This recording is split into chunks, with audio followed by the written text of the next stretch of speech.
ভুঁড়ি বন্টন, গরুর ভুঁড়ি বন্টন হচ্ছে কোরবানির গরু।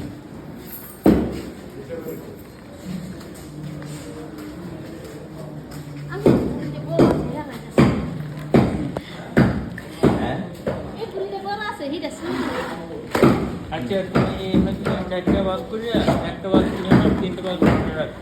আগে ওইটা করো, এটা করো, চারটে ভাগ করো। জায়গা দিয়ে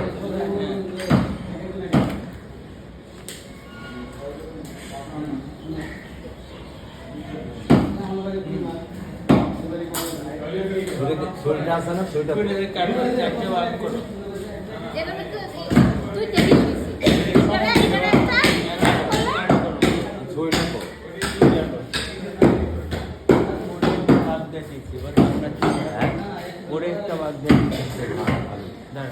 আর পরে আমরা একটা ভাগ করে